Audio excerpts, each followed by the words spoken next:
legs. Yeah, I'ma make this shit hot. Oh, I'ma light the shit up. Yeah, I'ma make this shit hot. Oh, I'ma light the shit up.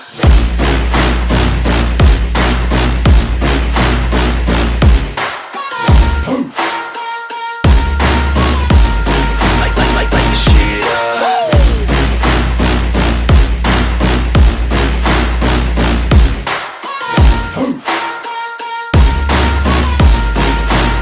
Let's go. G'day guys, welcome to Small to Swole. In today's video, as you may have noticed, we're covering legs. I've decided to cover all of legs in one video so that it's all in one place, and that's less videos that you need to go looking for. So in this video, we're going to be looking at a bunch of different leg exercises, along with a few tips and tricks to help make them better. Firstly, we're going to cover our glute bridge, then we're going to move on to our standing toe touches, followed by lunges, and lastly, squats. So let's jump straight into it. Glute bridges, as the name suggests, work mainly on the glutes, which are the big muscles that make up our bum. But if we're not doing them right, the focus can shift to other muscles. So the way we set this up is we keep our back nice and flat, feet flat on the ground.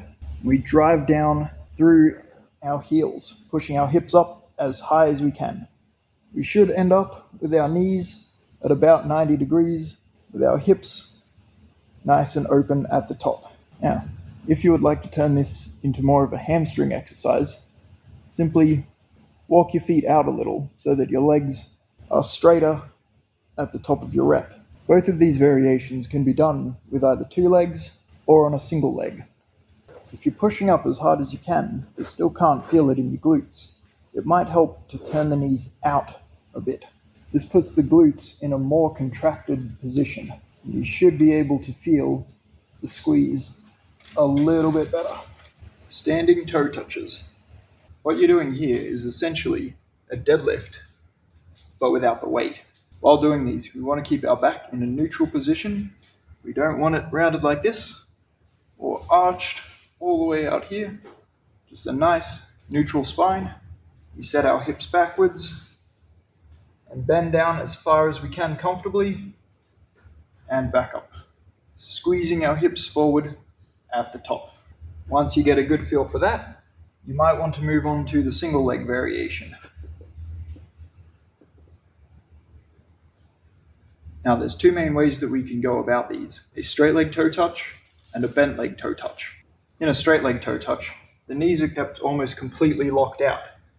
This puts a greater stretch on the hamstrings, and so they'll be used more on the way back up. With the bent leg variation though, we are no longer limited by the stretch of our hamstrings, so we can get a much deeper angle in our hips, causing our glutes to work more. Both of the single leg variations also work a lot of the stabilizing muscles around our hips and our ankles. Next up is our lunges. For our lunges, we want to keep our legs about hip width apart so that we've got enough stability either side to keep our balance. And we want to make our steps just big enough so that when our knee comes in contact with the ground, our legs make this nice box shape. Now again, there's a few different ways that we can do our lunges. The most common one, stepping forward, pushing back.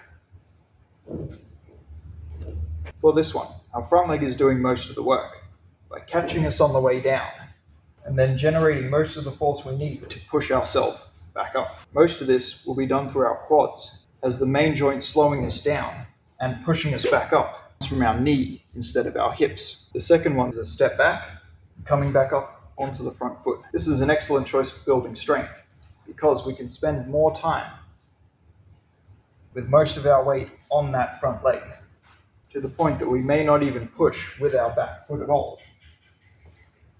Because we've got a good balance of knee and hip extension in this variation, it's a good all-round leg developer. Walking lunges are also a good variation because they have that mix of that braking force we need from the quad in the forward step and that strong forward drive from the hips to come up onto our front foot. And if you really want to kill your quads, there is the backwards walking lunge. You're trying to keep most of the weight on your back foot. This one's really good for developing the quads Because of our weight shifting backwards before we push off the ground, we need that really strong knee extension from our quads to push us up. And last up, the squat. These are really good for developing both our quads and our glutes, as we have a good mix of that knee extension and a hip extension with our bent leg, which tends to take the hamstrings mostly out of the equation, although they do still help a little bit. Now, some of you may have heard that when you're squatting, to not let your knees drift past the end of your toes. This is a myth. As long as you're not intentionally pushing your knees forward trying to squat, the amount of stress going through your knees compared to restricting them, there is no significant difference. At least not enough to snap your knees up. As long as you're breaking at the hips first, and then dropping straight down between our feet, keeping our feet flat on the ground, you should be fine. Now, if you are struggling to get down into that nice deep squat, here are some stretches that might help. If you find that you keep dropping your hips back further and further while your body bends forward, it might be a lack of ankle flexibility. We can test this by setting up next to a wall. Simply line your toes up with the wall, and if you can push your knee to the wall without any problems, pull it back a bit further and further, keeping your foot flat on the ground and making sure that your knee comes directly out over the front of your foot. If you find that you can barely get your knee to the wall even though your toes are touching, then you'll definitely need to work on your ankle flexibility. A good way to improve your ankle mobility is to do the exact same thing we were doing at the wall, but without a wall there. This way you can lean forward more to put more pressure on your ankle. Keep in mind, just like any stretch, if this does start to hurt, then you need to back up off the stretch a bit. But for me, my ankles are completely fine. The next thing that might be holding you back is lack of ability to compress in the knee joint. If you find that you can't fold your knee into quite a sharp angle like this, then that might be the problem. Doing some simple stretches for your quads can help with this. Or if it's just a matter of being comfortable compressed down like that, you can try sitting in that position. The one I like to do is just sitting against the wall and sliding down as far as you can. And you just sit in this for 30 seconds, up to 5 minutes. And if you do this with your feet closer to the wall, it can also help with that hip compression a little bit. Keep in mind though, if you're sitting in this position for a long period of time, a lot of the blood from your legs is going to be squeezed out of it. So just be careful when standing up, especially if you're prone to head spins. Now, while the deep squat is preferred for overall strength and muscle gain, you don't have to be able to go down all the way straight away. If you're still doing half squats, that is perfectly fine.